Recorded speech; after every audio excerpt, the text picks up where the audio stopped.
नमस्कार। BA third year के student का आज के वीडियो में हार्दिक स्वागत। स्टूडेंट्स, आप पढ़ रहे हैं पाश्चात्य प्रतिनिधि राजनीतिक विचारक पुस्तक, और विचारकों की श्रृंखला में हम आज पढ़ेंगे कार्ल मार्क्स के विचारों के बारे में।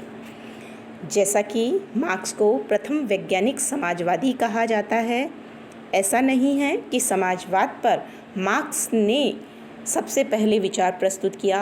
मार्क्स से पहले भी अनेक ब्रिटिश और फ्रेंच विचारक हुए जिन्होंने समाजवाद पर अपने विचार प्रस्तुत किए, लेकिन मार्क्स से पूर्व जो समाजवादी हुए उन्हें स्वप्नलोकीय समाजवादी कहा जाता था। मार्क्स ने उस स्वप्नलोकीय समाजवाद को वैज्ञानिक समाजवाद में तब्दील किया। उन्होंने समाजवाद को एक केवल काल्पनिक विचारधारा नहीं माना, बल्कि एक व्यवहारिक दर्शन के रूप में स्वीकार किया। इसलिए उन्हें प्रथम वैज्ञानिक समाजवादी कहा जाता है।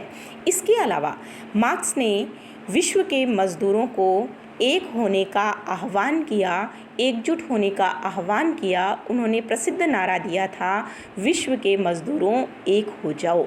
उन्होंने मजदूरों को राष्ट्रीय सीमा से ऊपर उठाकर एक विश्व लेवल पर स्थापित करने का प्रयास किया।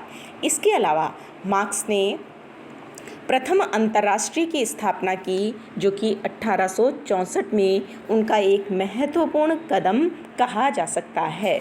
मार्क्स ने यूँ तो बहुत सारे ग्रंथ लिखे, लेकिन उनके महत्वपूर्ण ग्रंथों में साम्यवादी घोषणा पत्र और दास कैपिटल को माना जाता है।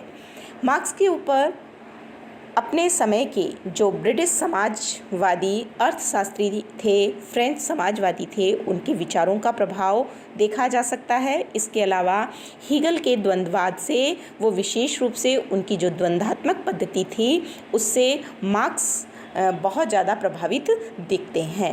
मार्क्स ने बहुत सारे सिद्धांत लिखे, जैसे कि द्वंद्वात्मक भौतिकवाद, इतिहास की आर्थिक व्याख्या, वर्ग संघर्ष, अतिरिक्त मूल्य का सिद्धांत, और इसी प्रकार से और भी बहुत सारे सिद्धांत लिखे। लेकिन जो महत्वपूर्ण सिद्धांत हैं वो ये 4 ही सिद्धांत कहे जाते हैं: द्वंद्वात्मक भौतिकवाद, इतिहास की आर्थिक व्याख्या, वर्ग संघर्ष और अतिरिक्त मूल्य का सिद्धांत। तो आज हम सबसे पहले मार्क्स के प्रमुख सिद्धांत में से द्वंद्वात्मक भौतिकवाद का अध्ययन करेंगे। मार्क्स का जो द्वंद्वात्मक भौतिकवाद का सिद्धांत है, यह उन्होंने हीगल से ग्रहण किया था। जैसा कि हमने पूर्व के चैप्टर में हीगल के विचारों के बारे में पढ़ा था, जिसमें हीगल ये मानकर चलता है कि समाज का जो विकास है वो प्रत्यक्ष रूप से नहीं होकर टेढ़े मेढ़े तरीके से हुआ है। इसके 3 अंग हीगल ने बताए थे: वाद, प्रतिवाद और संवाद। मार्क्स की जो द्वंद्वात्मक पद्धति है वो हीगल के इसी द्वंद्ववादी दर्शन को अपनाई गई है। मार्क्स ये कहता है कि समाज की एक साधारण स्थिति होती है और इसमें किसी प्रकार का कोई अंतर्विरोध नहीं पाया जाता। तो यह जो समाज की स्थिति है उसे मार्क्स ने वाद कहा है।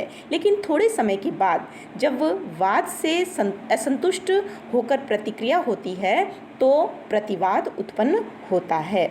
यह निषेधात्मक स्थिति जो है वो वाद की अपेक्षा प्रगतिशील मानी जाती है।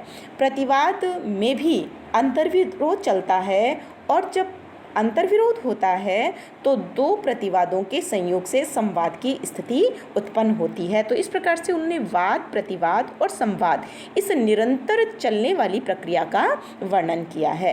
अब इसे इन्होंने गेहूं के दृष्टांत के पौधे के दृष्टांत से समझाया है। मार्क्स कहते हैं कि जैसे मान लीजिए गेहूं का एक दाना है, ये दाना क्या है? वाद। इसे भूमि में लगा दिया, भूमि इसके विरुद्ध भूमि में की प्रक्रिया प्रारंभ हुई, और ये जो बीज दाना था यह गल गया, नष्ट हो गया और फिर अंकुरित होकर पौधा बन गया। तो ये पौधा जो है वो क्या है? प्रतिवाद की स्थिति है। इसके बाद यही स्थिति खत्म नहीं होती है। तीसरी कड़ी में पौधे से बाली निकलती है, फिर पकती है बाली, उसमें से गेहूं का दाना बनता है और फिर पौधा सूखकर नष्ट हो जाता है। और इस प्रकार से यह वाद, प्रतिवाद और संवाद, अंतिम जो संवाद की स्थिति है वो पुनः गेहूं के दाने के रूप में निकल कर आती है। अब पुनः वही प्रोसेस शुरू हो जाएगी, गेहूं के दाने का बीज, फिर उसका पौधा बनना, फिर उसका नष्ट होना और फिर उसके बाद गेहूं का होना। तो इस प्रकार से वाद, संवाद और प्रतिवाद की स्थिति को देखा जा सकता है। अब इसे उन्होंने पूंजीवाद, सर्वहारा वर्ग और साम्यवाद के रूप में भी समझाया है। यहाँ क्या कहते हैं मार्क्स कि पूरा समाज जो है वो दो वर्गों में बटा हुआ है, पूंजीवाद और सर्वहारा वर्ग के बीच में।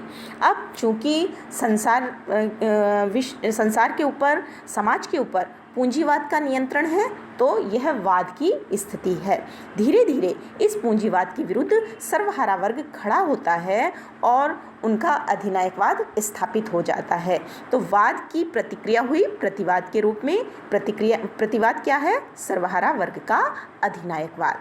यहीं पर व्यवस्था नहीं रुकी और अंतिम अवस्था के रूप में साम्यवाद की स्थापना हुई, जिसमें व्यक्तिगत संपत्ति के स्थान पर सार्वजनिक स्वामित्व की अवस्था का वर्णन किया गया। तो इस प्रकार से ये साम्यवाद की अवस्था जो है वो क्या है? संवाद की अवस्था है। तो इस प्रकार से वाद, प्रतिवाद और संवाद के रूप में मार्क्स ने गेहूं के दाने का दृष्टांत लेते हुए और फिर उसके बाद पूंजीवाद, सर्वहारा वर्ग और साम्यवादी जो व्यवस्थाएं हैं उनके रूप में चित्रण किया है। तो इस प्रकार से मार्क्स ने द्वंद्वात्मक प्रणाली को हीगल से ग्रहण जरूर किया, लेकिन मार्क्स का जो द्वंद्ववाद है वो हीगल के द्वंद्ववाद से भिन्न देखा जा सकता है। यहाँ हम पढ़ेंगे मार्क्स के द्वंद्ववाद की विशेषताएं।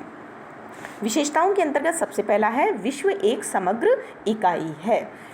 मार्क्स का जो द्वंद्ववाद है उसके अनुसार विश्व स्वतंत्र है और असंबद्ध वस्तुओं का ढेर या संग्रह मात्र नहीं है, वरन ये एक समग्र इकाई के रूप में है जिनकी जितनी भी वस्तुएं हैं वे एक दूसरे से जुड़ी हुई हैं, एक दूसरे के ऊपर निर्भर हैं और किसी भी वस्तु को दूसरी वस्तु के साथ संबंधों के संदर्भ में ही समझा जा सकता है। दूसरा है प्रकृति अस्थिर और गतिशील। द्वंद्ववाद के अंतर्गत प्रकृति को अस्थिर, गतिशील माना है, यानी निरंतर परिवर्तनशील है। प्रकृति के अंदर सदैव कुछ न कुछ नई चीज़ें उत्पन्न होती हैं, विकसित होती हैं, पुरानी जो चीज़ें होती हैं वो नष्ट होती हैं। यानी अगर हमें प्रकृति को समझना है तो उसकी गतिशीलता को भी समझना होगा। तीसरी विशेषता है कि वस्तुओं में विकास की प्रक्रिया कठिन होती है। द्वंद्ववाद कहता है कि वस्तुओं में जो विकास होता है और जो परिवर्तन होता है उसकी प्रक्रिया सरल नहीं है। वे केवल अपनी दिशा में आगे नहीं बढ़ती हैं बल्कि उनमें गुणात्मक परिवर्तन भी होता रहता है और इसके परिणाम स्वरूप वो वस्तुएं क्या करती हैं? पुराने स्वरूप को छोड़ देती हैं और नवीन गुण को धारण कर लेती हैं। इसके अलावा वस्तुओं में शाश्वत अंतर्विरोध भी देखा जा सकता है और मतलब कोई भी वस्तु जो है वो बिना अंतर्विरोध के, ऐसा नहीं हो सकता कि कोई भी वस्तु जो है वो चल रही है उसमें किसी प्रकार का अंतर्विरोध की स्थिति नहीं हो, बल्कि गुणात्मक जो परिवर्तन होते हैं वस्तुओं में वो उनमें निहित जो परस्पर विरोधी तत्व होते हैं उनके कारण ही होते हैं। छठा और अंतिम विशेषता है प्राकृतिक जगत की आर्थिक तत्वों के आधार पर व्याख्या। द्वंद्वात्मक भौतिकवाद की विशेषता है कि इस प्राकृतिक जगत की आर्थिक तत्व के आधार पर व्याख्या की गई है, यानी अर्थ को मूल आधार के रूप में स्वीकार किया है और यही कारण है कि इस सिद्धांत की आलोचना भी की जाती है। आलोचना के बिंदुओं में हम देख सकते हैं, पहला अस्पष्ट एवं दोषपूर्ण सिद्धांत। मार्क्स का जो सिद्धांत है वो अपने आप में अस्पष्ट और केवल दार्शनिक मान्यता से परिपूर्ण देखा जा सकता है। इसका पूर्ण और आवश्यक विवेचन जो है वो मार्क्स ने नहीं किया है और ये इतनी अधिक गूढ़ है कि केवल दर्शन अध्ययन के हिसाब से तो इसको देखा जा सकता है, लेकिन व्यवहारिक स्थिति में इसको स्वीकार नहीं किया जा सकता, क्योंकि ये पद्धति दोषपूर्ण इस रूप में भी है कि इतिहास जो है वो एक अविरल धारा है जिसमें हमें कोई अंतिम अवस्था नहीं दिखाती। जैसा कि मार्क्स कहता है वाद, प्रतिवाद और संवाद लेकिन इतिहास क्या है, निरंतर चलता रहता है। आज अगर हम भारत के इतिहास के संदर्भ में देखें तो पूर्व प्रागैतिहासिक इतिहास, उसके बाद सिंधु घाटी सभ्यता, वैदिक, उत्तर वैदिक, मौर्य, जनपद, गुप्त, बहुत सारी, और करते करते पूरा मिडाइवल पीरियड और आज का, यानी इतिहास को कहीं रोका नहीं गया। तो निरंतर परिवर्तन होता रहता है। और मार्क्स ने जो सामाजिक अवस्थाएं बताई हैं वे कोई निर्दिष्ट समय पर अचानक नहीं आई हैं, बल्कि एक अवस्था दूसरी अवस्था के सैकड़ों वर्षों के पश्चात अस्तित्व में आई है। तो मार्क्स के द्वारा जो वाद, प्रतिवाद और संवाद की दशाएं बताई गई हैं वो एक कल्पना मात्र कही जा सकती हैं। दूसरी जो आलोचना की जाती है वो है असंगतिपूर्ण धारणा। मार्क्स की द्वंद्ववादी जो धारणा है वो असंगतिपूर्ण धारणा भी कही जाती है।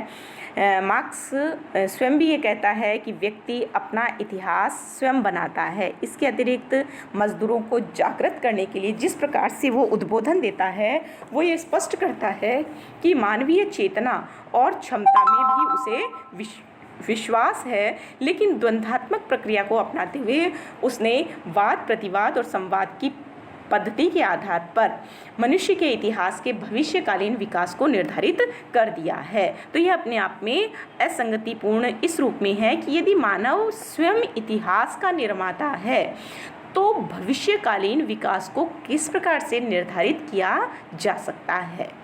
तीसरी जो आलोचना है वो है अत्यधिक भौतिकवादी दर्शन। मार्क्स की विचारधारा जो है वो अत्यधिक भौतिकवादी है और मार्क्स का यह भी कहना है कि मानवीय चेतना भौतिक तत्वों के अधीन होती है। मनुष्य के जीवन में भौतिक संतुष्टि ही मानसिक संतुष्टि की आधारशिला कहा जा सकता है, किंतु मार्क्स के द्वारा किया गया मानवीय प्रकृति का मूल्यांकन जो है वो अत्यंत ही त्रुटिपूर्ण है। केवल भौतिकवादी दर्शन के आधार पर एक आदर्शवादी दर्शन की सृष्टि नहीं की जा सकती, क्योंकि मनुष्य में कुछ चेतन तत्व होते हैं और उन चेतन तत्वों के आधार पर ही व्यक्ति अपना विकास करता है। तो अगर विवेकपूर्ण दृष्टि से देखा जाए तो मार्क्स जिस सर्वहारा वर्ग की क्रांति का प्रतिपादन करता है उसका प्रेरक तत्व श्रमिक वर्ग में उत्पन्न जो मानवीय चेतना होती है वो होती है, और यह मानवीय चेतना पूंजीपतियों के विरुद्ध उत्पन्न होती है। तो इस प्रकार से उसने जिस अर्थ तत्व को प्रधानता दी है उसके कारण ये दर्शन जो है वो अत्यंत ही भौतिकवादी दर्शन के रूप में आ गया है। तो इस प्रकार से मार्क्स के द्वंद्वात्मक भौतिकवाद की आलोचना की जाती है, लेकिन इसके बावजूद हम कह सकते हैं कि हीगल ने जिस आध्यात्मिक आधार पर जिस द्वंद्वात्मक पद्धति की कल्पना की थी उसे मार्क्स ने भौतिकवादी रूप प्रदान किया और उसने इसे एक नए रूप में द्वंद्वात्मक भौतिकवाद के रूप में प्रतिपादित किया।